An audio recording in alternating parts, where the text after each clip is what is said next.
Zaczynamy od brzytwy ostrzonej chyba na kamieniu naturalnym. Stan krawędzi jest niezły, ale posiada ona lekkie wyszczerbienia. Będziemy starali się to wyrównać i tak jak zwykle doprowadzić do tego, żeby brzytwa była goląca.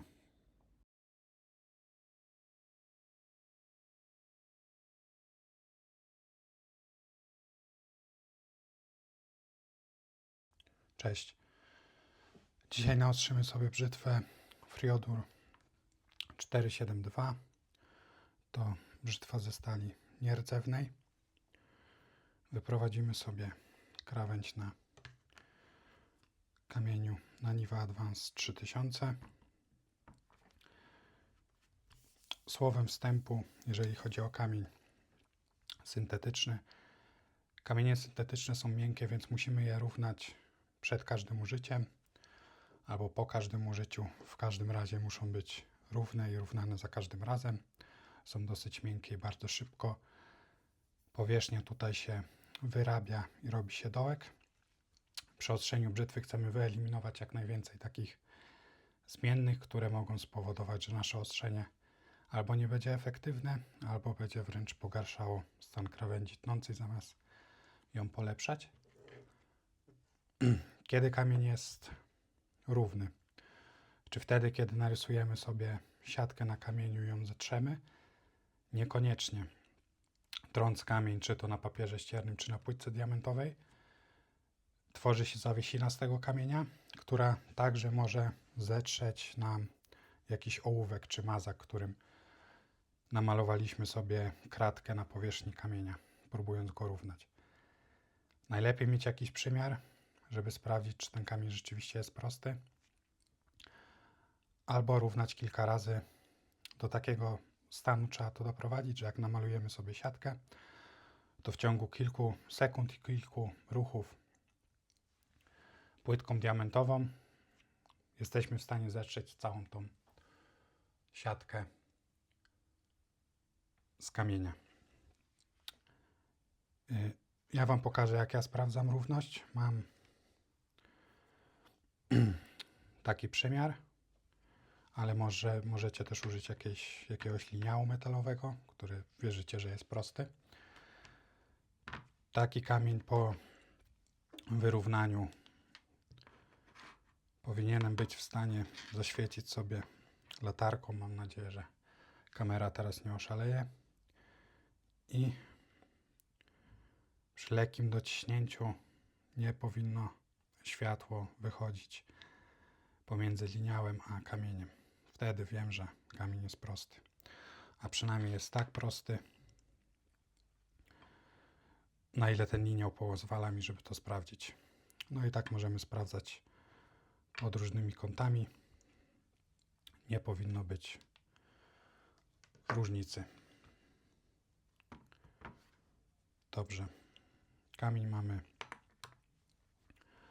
gotowy. Zwilżymy sobie go. I tutaj znów zrobię coś dziwnego. Normalnie na kamieniach syntetycznych nie używamy zawiesiny. Kamienie syntetyczne same z siebie są bardzo szybkie i bardzo fajnie ostrzą, więc zawiesiny nie trzeba używać. Ja użyję zawiesiny i to z kamienia naturalnego. Z tego powodu, że chcę wyprowadzić krawędź na kamieniu 3000. To jest dosyć duża gradacja, więc jest możliwość, że ten kamień w trakcie wyprowadzania krawędzi mi się zapcha. Kamienie syntetyczne, takie miękkie jak Naniwa Advance, właśnie mają to do siebie, że one się dosyć szybko zapychają.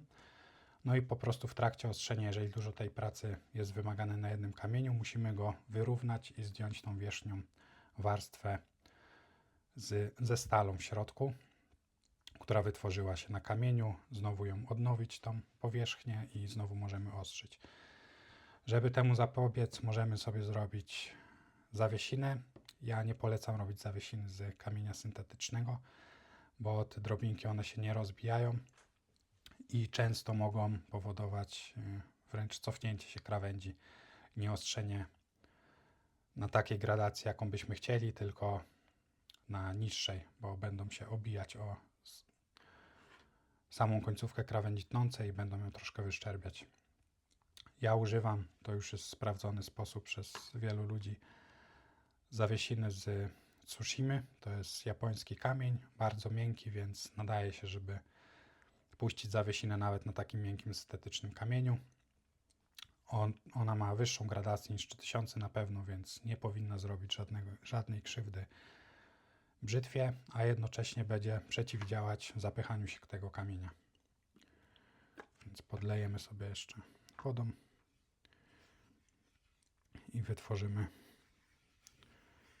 lekką zawiesinę.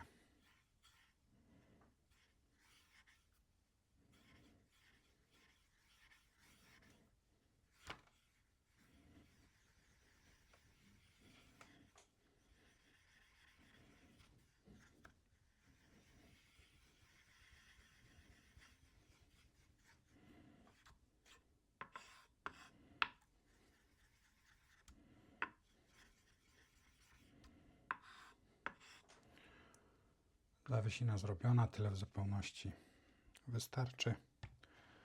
Podleję sobie wodą, skasuję krawędź.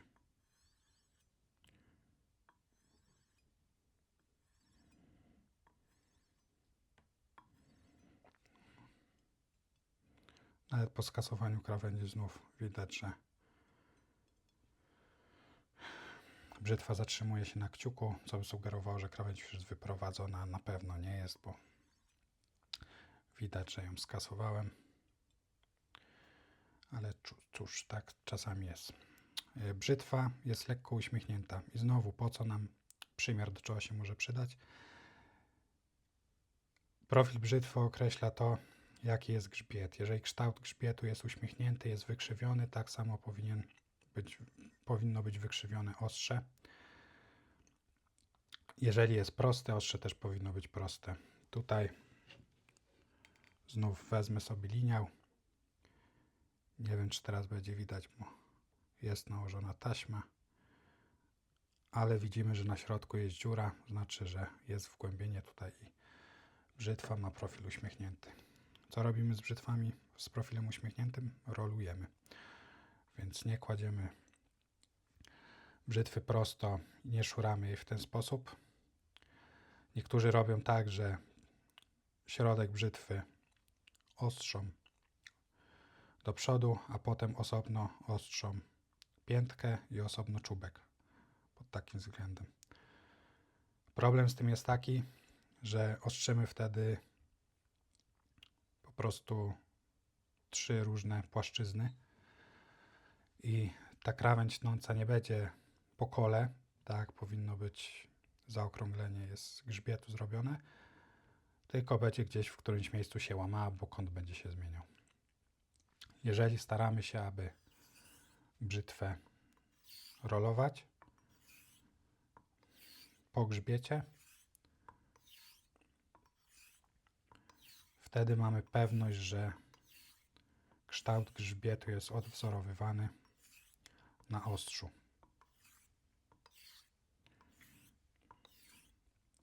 Można czasami sobie wspomóc jakimś większym naostrzeniem piętki, na przykład, jeżeli widzimy, że ciężko to idzie, jest więcej pracy potrzebne, ale potem staramy się kończyć rolując po grzbiecie, żeby profil brzytwy został zachowany, bo nie chcemy mieć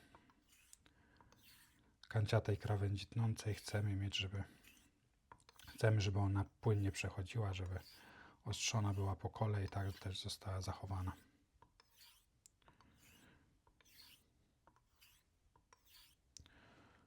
Doleję trochę wody.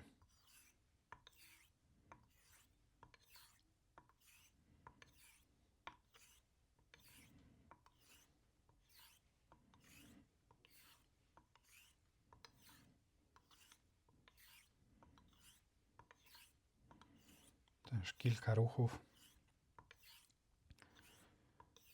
i bardzo dobrze brzytwa podcina wodę. Czyli mamy taki drugi wyznacznik, który sugerowałby, że brzytwa już krawędź tnącą ma wyprowadzoną, ale ja tego jeszcze nie czuję. nawet po skasowaniu krawędzi, dosłownie po kilku ruchach na kamieniu 3000 już ładnie podcina wodę. Nawet bez żadnych ruchów na tym kamieniu zatrzymywała się na palcu, na paznokciu, ale krawędź nie była wyprowadzona. Tego jestem pewien i czuję to jeżdżąc po kamieniu, że brzytwa jeszcze ładnie nie pływa, nie ślizga się po kamieniu, tylko szoruje. Tym bardziej, że pod mikroskopem widzieliśmy, że brzytwa ma kilka wyszczerbień na sobie. I żeby się ich pozbyć, to na kamieniu takiej gradacji jest potrzebne trochę więcej pracy. Normalnie nie trzeba używać zawiesin na kamieniach syntetycznych. One są na tyle szybkie, że nie powinniśmy zdążyć go zapchać, zanim nie zrobimy swojej pracy, chyba że bardzo dużo wymagane jest pracy właśnie na wyprowadzeniu krawędzi, czy chcemy wyprostować grzbiet brzytwy. Wtedy jest możliwe, że zdąży nam się zapchać i będziemy musieli odświeżać tą powierzchnię kamienia. Gdybym zaczął tutaj wyprowadzanie krawędzi od kamienia 1000, to także nie byłoby potrzebne żadne odświeżanie ani stosowanie zawiesiny z kamienia naturalnego.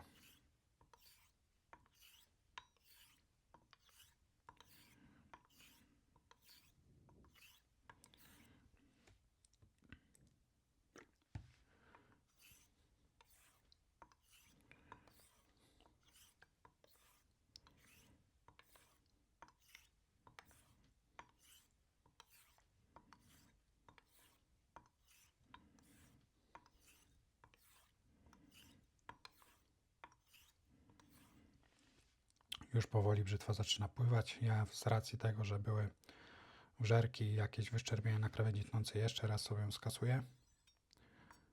Teraz przejeżdżając już nie czuję, żeby ona hamowała. Bo jeżeli są jakieś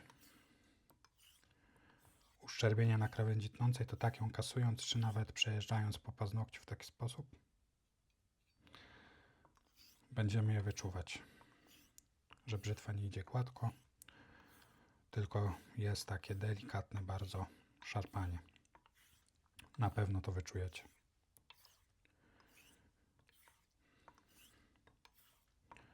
Teraz wiem, że szarpania już żadnego nie ma, więc jeżeli są tam jakieś wyszczerbienia, to są na tyle zniwelowane, że nie powinny przeszkadzać w koleniu. Tak jak mówiłem na poprzednich materiałach, nie zawsze każde wyszczerbienie trzeba zlikwidować. Czasami takie mikroskopijne wyszczerbienia nie zrobią nam różnicy w koleniu. Jeżeli kilka mikronów krawędzi tnącej nie będzie nas golić, to na pewno tego nie zauważymy.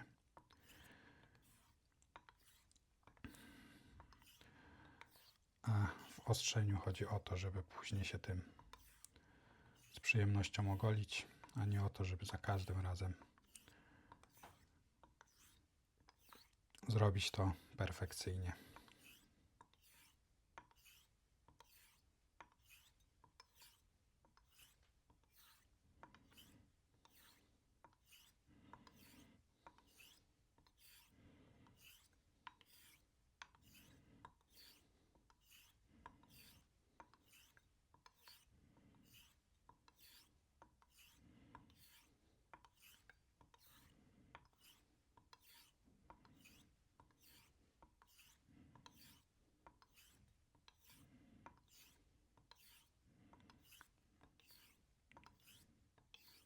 Brzytwa się już ładnie ślizga. Teraz znów próbuję zmienić kąt ostrzenia, żeby rowki szły trochę bardziej w bok i przygotować brzytwy na ostrzenie na następnej gradacji kamienia. Przypominając, robię to po to, aby przechodząc na wyższą gradację, ostrząc, to drobinki ostrzące nie wpadały w już zrobione rowki, tylko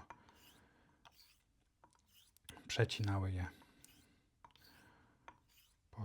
wierzchołkach.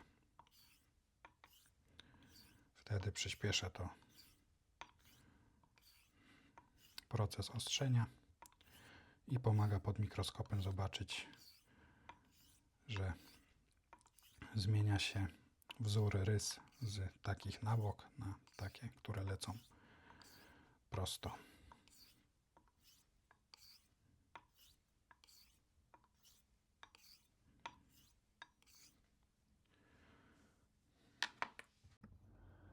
Plusem użycia zawiesiny z kamienia naturalnego na kamieniu syntetycznym jest to, że on się nie zapycha, ale minusem jest to, że nie mamy takich jednorodnych rys jak po samym kamieniu syntetycznym, więc trudniej je odróżnić później na dalszych etapach, jeżeli mamy te przeskoki dosyć małe. My przeskoczymy bardzo wysoko, więc zobaczycie pod mikroskopem po następnej gradacji, że ta różnica jest zauważalna, aczkolwiek nie zawsze jest tak dobrze zauważalna, jak będzie w tym wypadku. Teraz przejdziemy sobie na kamień Naniwa Advance 8000. Po tym kamieniu już się można golić, ale my sobie jeszcze wykończymy ją naturalnie później.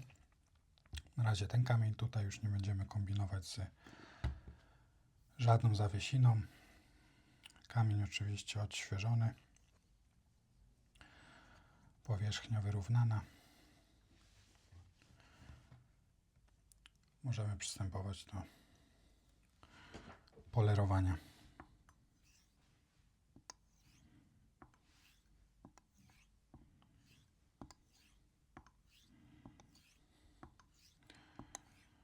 Taśmy na grzbiecie wymieniłem.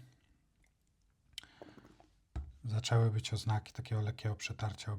Miejscami była bardziej szarawa, a nie był to osad z zawiesiny.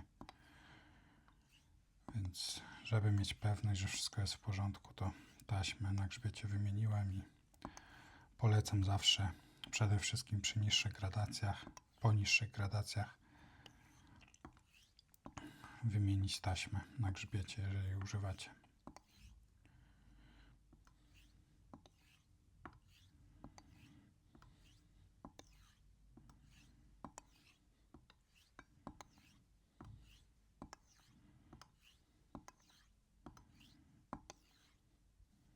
Coś tutaj czuję, jakby uderzało w krawędź, ale nie jestem pewny.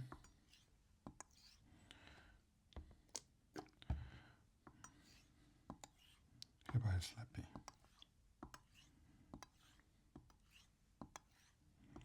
Kamienie nie są idealne, nawet po wyrównaniu. Przy pierwszych ruchach może się zawsze oderwać jakiś większy kawałek z powierzchni kamienia i wtedy jak najszybciej trzeba go zdjąć, żeby nie zrobił szkód. Zawsze coś takiego przy jeżdżeniu brzytwą czujemy, że nie jest tak gładko, tylko zaczynamy czuć jakąś grudkę pod krawędzią.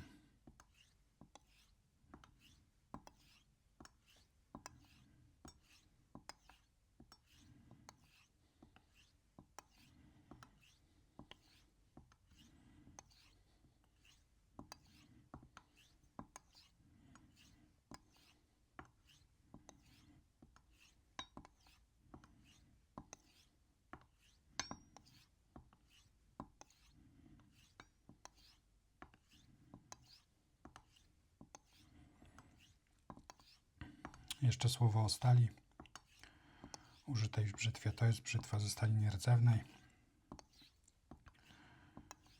Czy brzytwa ze stali nierdzewnej ostrze się trudniej czy łatwiej niż brzytwy ze stali węglowej? To zależy.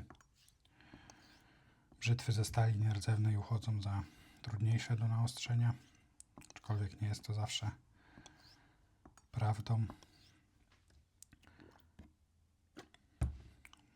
Stal nierdzewna ma trochę bardziej skomplikowaną budowę od stali węglowej. Nie jest tak wysoko hartowana. W ogóle inny sposób hartuje się stal nierdzewną, a stal węglową. Stal nierdzewna nie jest hartowana do takich wartości HRC, do jakich hartowana jest stal węglowa. Dla przykładu, nie wiem czy wprowadzę teraz w błąd, ale mówię z pamięci. Korat robi brzytwy ze stali węglowej oraz zaczął robić od niedawna ze stali nierdzewnej. I o ile stal węglową hartuje do 62 czy do 63 Hz, to stal nierdzewną do 58-59. Czy taka pozornie większa krawędź będzie wymagała częstszego ostrzenia? Niekoniecznie.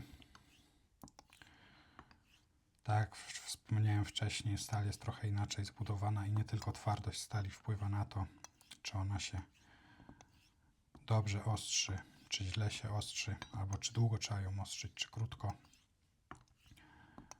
oraz jak długo krawędź potrafi wytrzymać przy goleniu.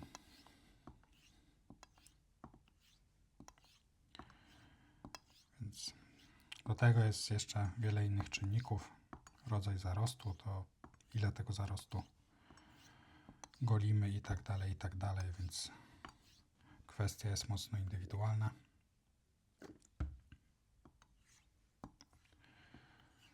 Na pewno nie trzeba się bać stali nierdzewnej. Dobrze zrobiona brzytwa ze stali nierdzewnej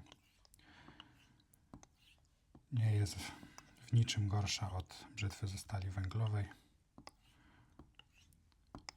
a wręcz jeżeli chodzi o jej długotrwałość albo długowieczność, no to przewyższa stal węglową pod każdym względem, bo dużo ciężej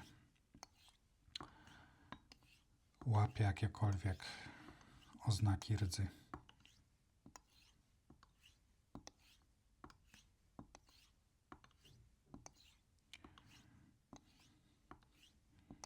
Co nie znaczy, że nie trzeba o taką brzytwę dbać.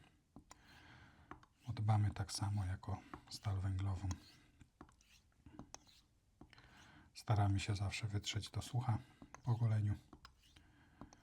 Później brzytwę przewietrzyć. Najlepiej od razu nie zamykać w kartonie, tylko dać jej przynajmniej godzinę odpocząć niezamkniętą w pomieszczeniu, które nie ma dużej wilgotności, czyli nie w kuchni, nie w łazience. Później ją możemy zamknąć do pudełka, zabezpieczyć w sposób, który chcemy i nie powinno się z nim nic dziać. Brzytwa się ładnie śliska.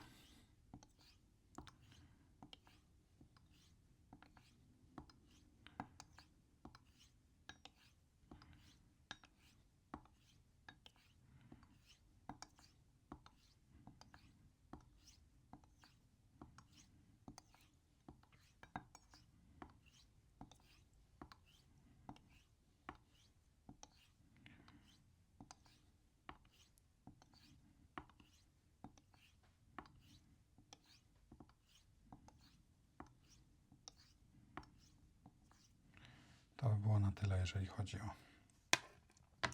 kamień 8000. Tak jak wspomniałem, po tym kamieniu już można się ogolić, ale my sobie ją jeszcze wykończymy naturalnie. Jak widzimy, po kamieniu 8000 łysinka już jest bardzo gładka. Bardzo mało rys zostało. Czasami widać takie wzdłużne, większe rysy. Wydaje mi się, że one pozostały po tym, co na początku wystąpiło i zdejmowałem z kamienia. Starałem się go oczyścić, bo coś tam się zawieruszyło. Aczkolwiek nie przeszkadza to. Tą brzytwą można już się dobrze ogolić, ale krawędź będzie agresywna.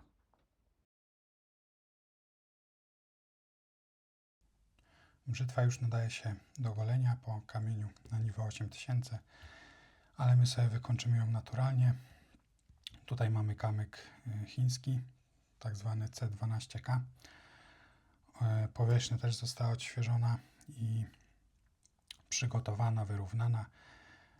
Kamyk był wcześniej też równany, użyty może ze 2 razy i potem przeleżał chyba kilka miesięcy. I Dlaczego warto odświeżać powierzchnię tego kamienia, każdego kamienia? Bo powierzchnia też łapie jakiś nalot. Tak jak widzicie, rogi, których nie odświeżałem, bo nie potrzebuję, są zaokrąglone. Nie będę na tych rogach ostrzył. One mają ciemniejszy kolor. Kamień nie jest mokry jeszcze. Ciemniejszy kolor cała ta powierzchnia miała, bo coś tam ten kamień, jednak powierzchnia tego kamienia zbierała w czasie, kiedy leżał sobie w szafie i czekał na następne ostrzenie. Taka powierzchnia też nie będzie pracować tak samo jak powierzchnia odświeżona, więc zawsze najlepiej odświeżyć sobie kamień i wiedzieć, że kolejną zmienną wyeliminowaliśmy z naszego równania. Na kamieniu mógłbym na samej wodzie go już kończyć, ale zrobię sobie zawiesinę za pomocą płytki diamentowej.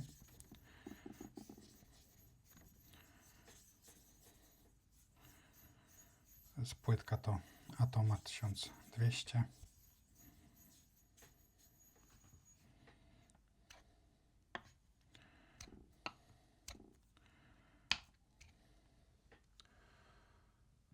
Bardzo szybko kamień puścił zawiesinę. I teraz staramy się usunąć naszą syntetyczną krawędź.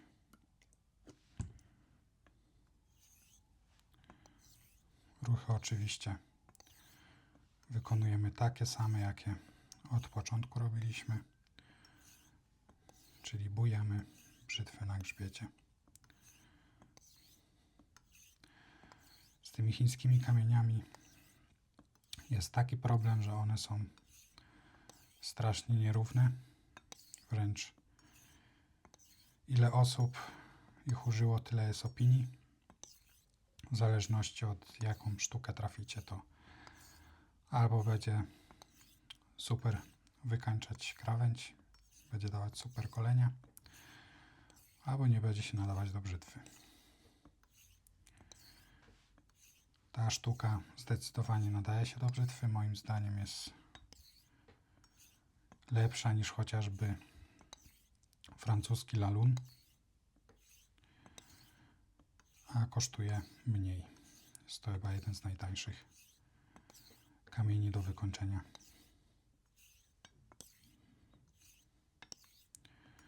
Nie będziemy sobie bardzo długo jeździć tutaj na zawiesinie, bo nie ma takiej potrzeby. Krawędź tnąca, jak widzieliśmy pod mikroskopem, jest bardzo wybłyszczona.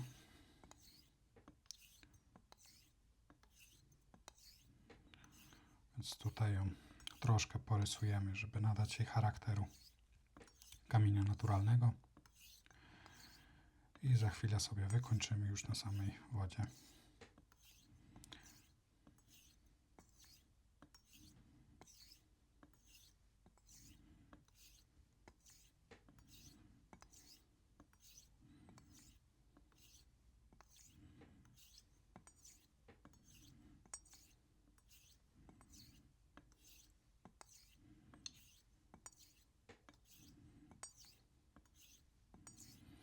Dobrze, spróbujemy sobie większość zawiesiny z kamienia zmyć.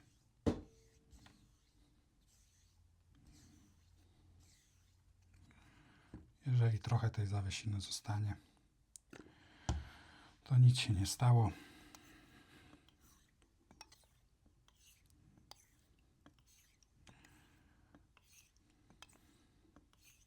Kilka drobinek zawiesiny nie zmieni nam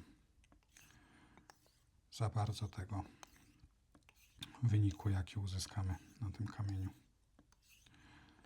Aczkolwiek jeżeli chcielibyśmy być bardzo dokładni, to zawsze można kamień dokładnie wypłukać pod bieżącą wodą i wtedy mamy pewność, że żadne drobinki z wcześniej zrobionej zawiesiny nam się tutaj nie będą walać.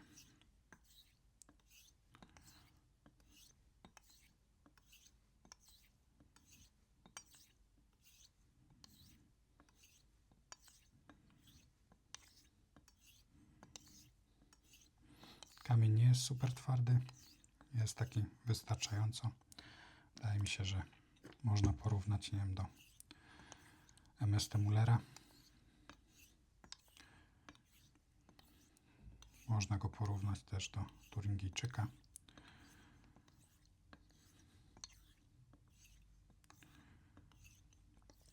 Nie czuć w żadnym wypadku tutaj przy jeżdżeniu jakiegoś szklistego uczucia, które towarzyszy bardzo twardym kamieniom. Dosyć fajnie ta brzytwa po nim pływa, aczkolwiek też nie jest to takie fajne uczucie jeżdżenia po zamszu, jak to jest na Ginatach.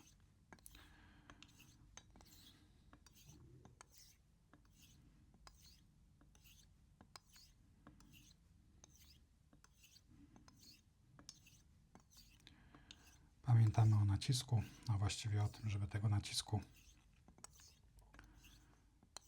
nie było. To już kończymy brzytwę, nie będziemy już później jej ostrzyć, tylko wycować, więc nie chcemy wygiąć czy zepsuć jakkolwiek krawędzi tnącej przez większy nacisk niż jest potrzebny. Chcemy dalej kładzić sam czubek krawędzi tnącej.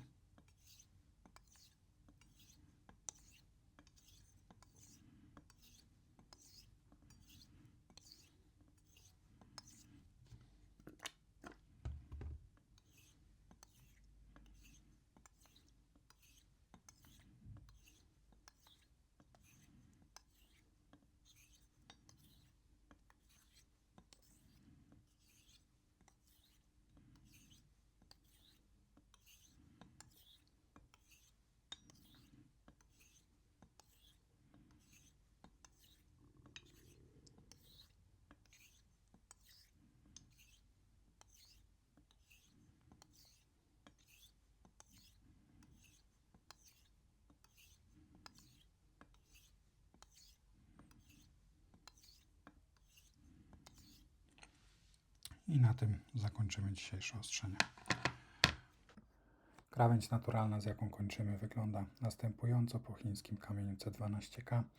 Gdyby mikroskop golił, to powiedziałbym, że bardzo cofnęliśmy się, jeżeli chodzi o krawędź z bardzo wygładzonej po poprzedniej gradacji na tą naturalną, ale uwierzcie mi, ta brzytwa teraz będzie golić dużo lepiej. Przynajmniej w moim odczuciu zawsze brzytwa po kamieniu naturalnym goli lepiej, łagodniej i nie ma żadnych problemów z podrażnieniami po goleniu taką brzytwą.